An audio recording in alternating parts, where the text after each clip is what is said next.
हमने पूछा भाई इसमें भैंस का घी मिलाया, हमने सुअर का घी मिलाया, हमने इसमें गधी का बकरी का घी मिलाया हमने। मिलावट के जहर से अपने मासूम बच्चों और परिवार को बचाइए। एक और तेल होता है बहुत ही हल्की क्वालिटी का, घटिया क्वालिटी का, लेकिन सस्ता होता है, समझ गए होंगे, पाम ऑयल। चीनी नहीं खानी चाहिए। हम चाहते हैं कि गौ माता की रक्षा हो और लोगों को गाय का शुद्ध घी और दूध मिले। एक पाम ऑयल से भी और खतरनाक होता है वनस्पति घी, वेजिटेबल ऑयल। पतंजलि द स्वदेशी ब्रांड, जिसके प्रोडक्ट्स आयुर्वेदिक और सो कॉल्ड हर्बल है, जिसका कि 100% प्रॉफिट जाता है चैरिटी में। लेकिन अगर आप पतंजलि के प्रोडक्ट्स ये देखकर खरीद रहे हैं तो आप कहीं न कहीं किसी झूठ का शिकार हो रहे हैं। तो आइए इस वीडियो में जानते हैं पतंजलि के इस डर्टी बिजनेस के बारे में। पतंजलि का घी गड़बड़ है, मंजन भी नकली है। अब पतंजलि गाय घी का सैंपल फेल 2006 में एस्टैब्लिश्ड हुए इस ब्रांड के 1 या 2 प्रोडक्ट्स तो आपके घर में भी मिल जाएंगे, लेकिन आपके डेली यूज में इस्तेमाल होने वाले 70 से 80% प्रोडक्ट्स केवल नाम के ही हर्बल और आयुर्वेदिक इंग्रेडिएंट से बने हुए हैं। या दूसरे शब्दों में कहें तो पतंजलि के कुछ प्रोडक्ट्स तो ओनली झूठी मार्केटिंग पर ही चल रहे हैं। जैसे कि बात करते हैं पतंजलि के घी की, जो कि एडवर्टाइज तो किया जाता है गाय के घी के तौर पर, लेकिन ये शायद बाबा जी को भी नहीं पता होगा कि आखिर ये घी बन किसके दूध से रहा है। और ये बात कोई और नहीं बल्कि पतंजलि के former senior executive officer S.K. Patra ji खुद अपने एक इंटरव्यू में बताते हैं कि पतंजलि का फेमस काऊ घी पूरी तरह से गाय के दूध से बना ही नहीं है। S.K. पात्रा जी की माने तो पतंजलि ने उसके घी बनाने के लिए उसके ही सप्लायर को हायर किया था, जो कि उनके कॉम्पिटिटर गोवर्धन घी को सप्लाई करता था। लेकिन बाद में डिमांड बढ़ने के बाद पतंजलि ने एक नंदिनी नाम के ब्रांड से व्हाइट बटर की सप्लाई लेना शुरू किया।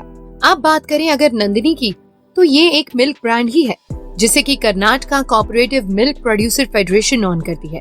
Nandini brand 23 lakh milk producer से मिल्क कलेक्ट करती है, जो कि अलग अलग जानवरों से दूध कलेक्ट करती है, जैसे कि गाय, भैंस, यहाँ तक कि बकरी से भी।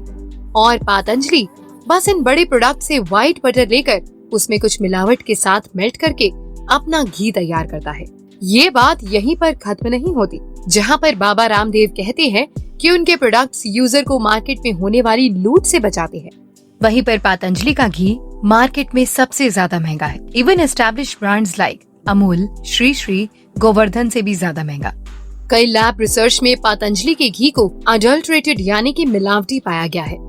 लेकिन इस बात पर बाबा रामदेव से कोई सवाल पूछा जाता है तो उनका हमेशा से ही एक जवाब मिलता है कि एक खाली उनके ब्रांड को बदनाम करने की एक साजिश है। साथ ही में बाबा रामदेव बहुत बड़े हिपोक्राइट भी है, यानी कि दोगले। इस बात का अंदाजा आप इसी बात से लगा सकते हैं कि अक्सर आपने बाबा रामदेव को कहते हुए सुना होगा कि पाम ऑयल शुगर किसी ह्यूमन के लिए जहर है। लेकिन वहीं दूसरी तरफ पतंजलि के कई प्रोडक्ट्स जैसे कि बिस्किट्स में हमें पाम ऑयल और इनके कई प्रोडक्ट्स में बहुत ज्यादा शुगर देखने को भी मिलती है। पतंजलि के च्यवनप्राश में हमें 40% तक शुगर देखने को मिली है। और तो और डाबर इंडिया तो पतंजलि पर उनके च्यवनप्राश को कॉपी करने का एलिगेशन भी लगा चुकी है, और इस एलिगेशन के बाद हाई कोर्ट ने पतंजलि च्यवनप्राश के एडवर्टाइजिंग पर भी रोक लगा दी थी।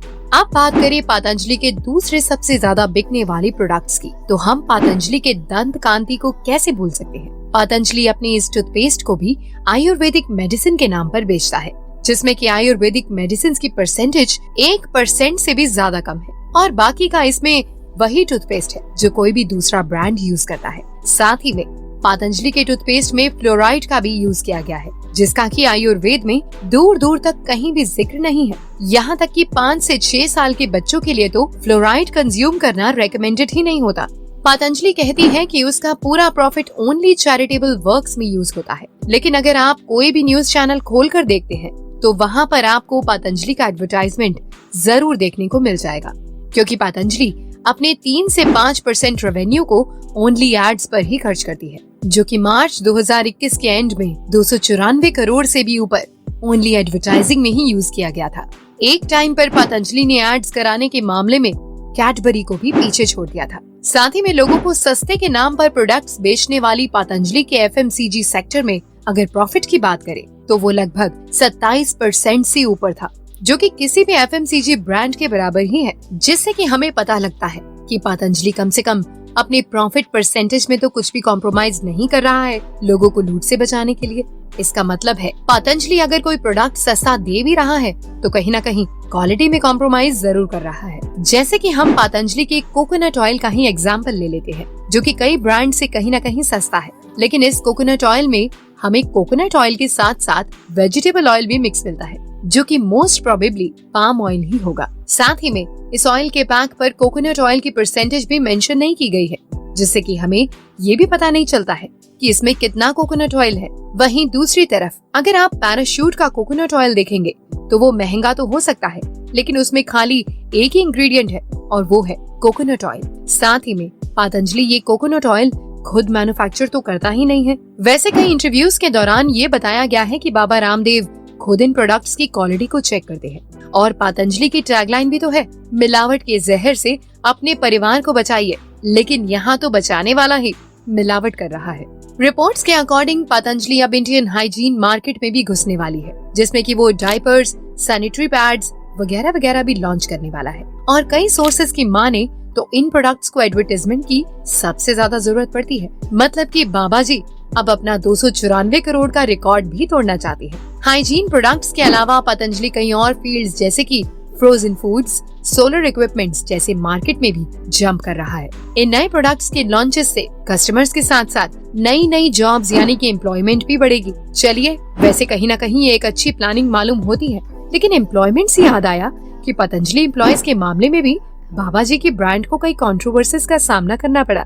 जैसे कि सोर्सेज के अकॉर्डिंग पतंजलि के कई एम्प्लॉयज से बात करने के बाद ये पता चला था कि पतंजलि के फैक्ट्री में काम करने वाले एम्प्लॉयज के काम को ही काम नहीं सेवा माना जाता है, और अगर कोई एम्प्लॉय अपनी इस सेवा के बदले इंक्रीमेंट मांगता है तो उसको एक सेल्फिश आदमी समझा जाता है। और दूसरी तरफ उसको ये बताया जाता है कि असेंबली लाइन में उसकी जगह लेने के लिए कई और लोग इंतजार कर रहे हैं।